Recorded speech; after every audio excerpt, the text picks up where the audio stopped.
Hello everyone, welcome to my channel. कैसे हैं आप? आई होप आप सभी अच्छे होंगे।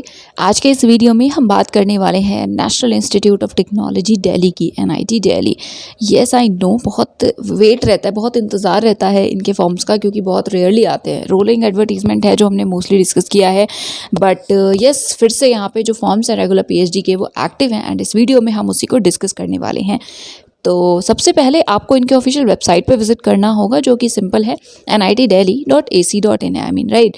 सो इस पे जब आप विजिट करेंगे, एंड यस लिंक डिस्क्रिप्शन में है, तो इस पे विजिट करने के बाद जैसे ही आप स्क्रॉल करेंगे तो देखिए यहाँ पे आपको अपडेट्स दिख रही है ना। इसमें जो फर्स्ट अपडेट होगी यहाँ पे वो PhD की है, अभी हम देखते हैं। बट साथ ही साथ जब आप बाकी रिलीज मतलब प्रेस रिलीजेस देखेंगे तो देखिए इस पे यहाँ पे और भी अपडेट्स होते हैं, तो वो आप चाहें तो देख सकते हैं, ठीक है। बाकी भी जो एडवर्टीजमेंट्स है यहाँ पे सेक्शन होता है JRF का जैसे है, but I think last date over हो चुकी है। बट या आप एक बार देख लीजिएगा जो भी आपको इन्फॉर्मेशन अगर कुछ हेल्पफुल लगे। तो सबसे पहले वाली जो यहाँ पे अपडेट है वो है PhD की, तो हम एक बार उसे आने देते हैं क्योंकि ये स्क्रॉल हो रहा है जी। तो ये है एडवर्टीजमेंट जो कि PhD से रिलेटेड है। Advertisement number, advertisement for admission to PhD programme autumn sem. तो चलिए इस नोटिफिकेशन को हम भी देखते हैं। सो यस ये है एडवर्टीजमेंट, आप एड्रेस वगैरह देख सकते हैं। ओके सो देखिए काफ़ी सारी कैटेगरीज जो मतलब रेगुलर कैटेगरीज होती हैं उन सभी में यहाँ पे इनवाइट किए गए हैं एप्लीकेशंस। इंस्टीट्यूट फेलोशिप भी है, पार्ट टाइम भी है, ओन फेलोशिप के साथ भी है जैसे JRF वगैरह हैं आप। स्पॉन्सरशिप कैटेगरी भी है, सेल्फ फाइनेंस्ड भी है, विश्वेश्वरैया स्कीम के तहत भी है, ठीक है। हाउ टू अप्लाई सेक्शन जो मिलेगा आपको वो देख लीजिएगा। अप्लाई ऑनलाइन ही करना है गूगल फॉर्म के थ्रू। फाइन। डिपार्टमेंट्स में है 6 डिपार्टमेंट्स, 5 डिपार्टमेंट्स हैं जो इंजीनियरिंग के हैं, जिसमें कि सिविल है, then computer science and engineering है, then electrical engineering, electronics communication and engineering, then mechanical engineering, right. Then sciences में physics, maths and chemistry is there. Table 1 में एरिया ऑफ रिसर्च मेंशन है, अभी हम देखेंगे। So how to apply, online करना है, hard copy send नहीं करनी है। एक से ज़्यादा डिपार्टमेंट के लिए अगर आप अप्लाई कर रहे हैं तो सेपरेटली आपको फिल करना पड़ेगा फॉर्म, एंड एप्लीकेशन फ़ी है 1000। SC ST PWD कैंडिडेट्स के लिए इट इज़ 500। फाइन। नेक्स्ट यहाँ पे देखिए इंपॉर्टेंट पॉइंट है, जिस कैटेगरी में अप्लाई करेंगे वही फाइनल है। इंटरव्यू के टाइम कोई भी कन्वर्जन नहीं होगा एक कैटेगरी से दूसरे में। लास्ट डेट है 19 मई 2024। बाकी अपडेट्स वेबसाइट पे मिलेंगी। ये है टेबल 1, यहाँ पे आप डिपार्टमेंट वाइज एरियाज़ देख सकते हैं। सो आपको जिस एरिया में या आई कैन से जिस डिपार्टमेंट के आप हैं उसमें से एरिया देख लीजिए। अगर इंटरेस्ट का एरिया है तो यू कैन अप्लाई, अगर नहीं है तो obviously I think you can't apply, या किसी और एरिया में करना हो तो you can apply. Next eligibility criteria, तो यहाँ पे अच्छे से बताया गया है कि कौन कौन सी कैटेगरीज हैं। फर्स्ट कैटेगरी है full time under institute assistantship, तो गेट वगैरह यहाँ रिक्वायर्ड है, बट आगे हम बात करते हैं। नेक्स्ट पार्ट टाइम है, देन फुल टाइम विद अपनी फेलोशिप, या फुल टाइम है विद सेल्फ फाइनेंस, मतलब फेलोशिप नहीं मिलेगी एंड आप फिर भी फुल टाइम PhD करेंगे। देन स्पॉन्सरशिप कैटेगरी है, विश्वेश्वरैया स्कीम के अंडर भी full time part time PhD available है। नाउ यहाँ पे कैटेगरी वाइज बात करते हैं क्राइटेरिया की। सो देखिए क्राइटेरिया 60% मार्क्स का है। मास्टर्स डिग्री है इंजीनियरिंग टेक्नोलॉजी में, तो ये इंजीनियरिंग डिपार्टमेंट्स के लिए है। मास्टर्स डिग्री है 60% मार्क्स या 6.5 CGPA या फर्स्ट क्लास के साथ, ठीक है। कुछ जगह होता है कि फर्स्ट क्लास कोई और मार्क्स होते हैं, अगर ऐसा होता है तो उस केस में फर्स्ट क्लास जो भी है वो होना चाहिए, नहीं तो फिर 60% तो होता ही है हर जगह।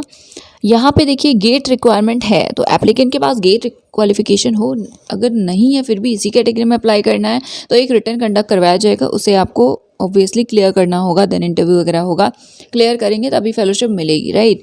सो यस, या फिर अगर बैचलर्स डिग्री है, BE BTech है, BS है 4 years का, या MSc है रेलेवेंट डिसिप्लिन में, या MCA है 8.5 CGPA के साथ या 80% मार्क्स के साथ किसी CFTI से या स्टेट फंडेड इंस्टीट्यूट से या यूनिवर्सिटी से, तो उस केस में क्या है आप भी अप्लाई तो कर सकते हैं, बट आपके पास गेट होना चाहिए, that to valid GATE score. Fine.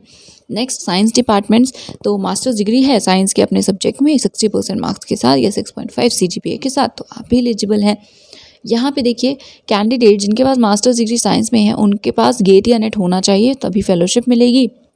Next है हाउएवर कैंडिडेट जिनके पास मास्टर्स डिग्री साइंस में है बट गेट नेट नहीं है, वो बाकी जो कैटेगरीज है जैसे सेल्फ फाइनेंस्ड है, पार्ट टाइम प्रोग्राम, उसके लिए अप्लाई कर सकते हैं, उसमें ज्वाइन कर सकते हैं। तो बिना गेट नेट के फेलोशिप आपको नहीं मिलेगी, या इस कैटेगरी में आप अप्लाई नहीं कर सकते, बस ये बोला गया है, ठीक है।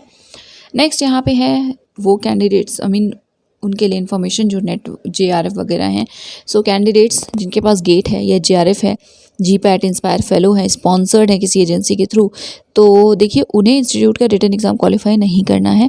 बाकी सभी के लिए रिटन होगा, उसे क्वालिफाई करेंगे तभी आप फेलोशिप मिलेगी एंड तभी आप इस कैटेगरी के लिए ऑब्वियसली फाइनल सच उसमें सिलेक्शन प्रोसेस में जाएंगे।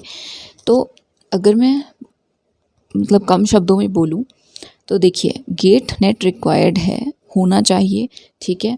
अगर नहीं है फिर भी आप इसी कैटेगरी में अप्लाई कर रहे हैं तो आपको इंस्टीट्यूट का जो एग्ज़ाम होगा वो क्लियर करना होगा। सपोज़ आपने उसे क्लियर नहीं किया तो एडमिशन तो ऑब्वियसली नहीं होगा, बट मतलब नहीं होगा ऑब्वियसली। सो ये बात हो गई, ठीक है। एंड बाकी कैटेगरीज़ के लिए रिक्वायरमेंट नहीं है इसकी, ठीक है।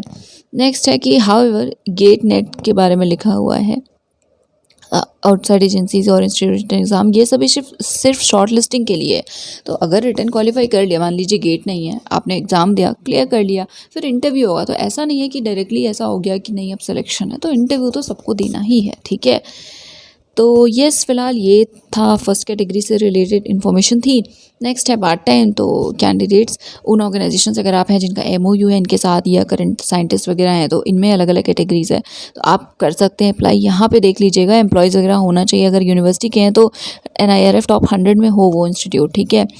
तो इसके लिए क्राइटेरिया क्या है, 70% मार्क्स के साथ बैचलर्स डिग्री है, मिनिमम 10 ईयर्स का वर्क एक्सपीरियंस है एंड लेवल होना चाहिए असिस्टेंट प्रोफेसर इक्विवेलेंट का, तो आप एलिजिबल हैं, राइट।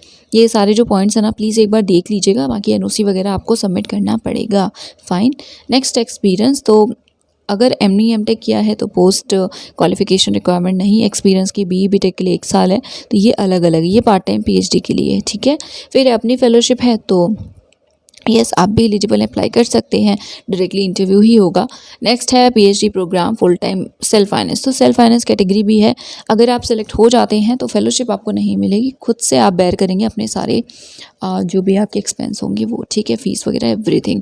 हाउएवर इसमें भी लिखा है क्वालिफाइंग और अपीयरिंग इज़ नॉट मैंडेटरी, तो इस कैटेगरी के लिए अगर आप अप्लाई करें तो आपको ज़रूरी नहीं है रिटर्न में देना, बिना उसके भी इंटरव्यू आपका डायरेक्टली होगा, ठीक है। मैंडेटरी सिर्फ फर्स्ट कैटेगरी के लिए है। नेक्स्ट स्पॉन्सरशिप कैटेगरी, तो अगर कोई ऑर्गेनाइजेशन वगैरह स्पॉन्सर करे। लास्ट इज विश्वेश्वरैया स्कीम, सो यहाँ पे 3 डिपार्टमेंट्स के लिए होता है एरियाज़ के लिए। सो CSE है, देन इलेक्ट्रॉनिक्स एंड कम्युनिकेशन है एंड इलेक्ट्रिकल है, ठीक है। एंड यहाँ पे रिक्वायरमेंट आपको पता है अलग ही रूल्स होते हैं, तो मास्टर्स डिग्री होनी चाहिए इनमें से किसी सब्जेक्ट में अच्छे एकेडमिक रिकॉर्ड के साथ, तो या फिर है कि कैंडिडेट्स जिनके पास बैचलर्स हैं वो डायरेक्टली अप्लाई करें तो आपके पास वैलिड गेट होना चाहिए।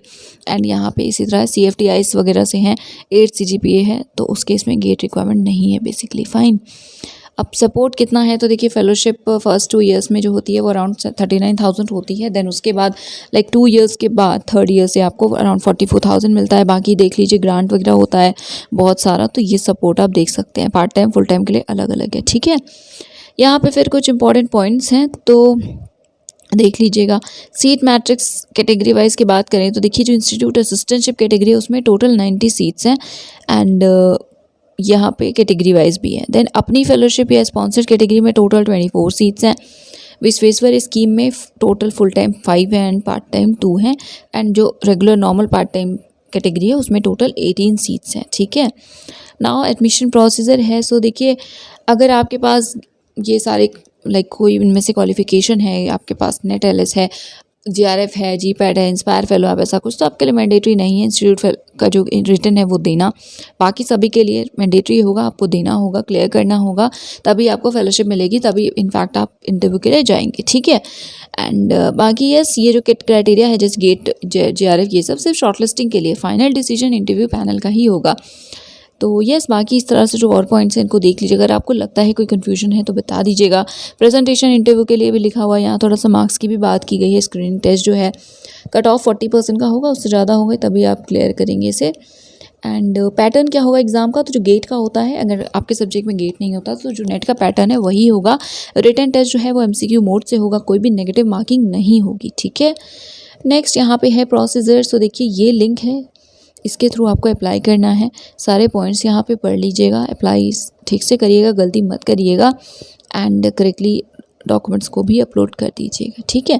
सेम एप्लीकेशन फॉर्म जो है वो डॉक फॉर्मेट में वेबसाइट पे भी अवेलेबल है। एप्लीकेशन फ़ी देख सकते हैं आप, ये रहा अकाउंट जिस पे आपको पेमेंट करना है, यहाँ पे आप इस लिंक के थ्रू भी कर सकते हैं, ठीक है।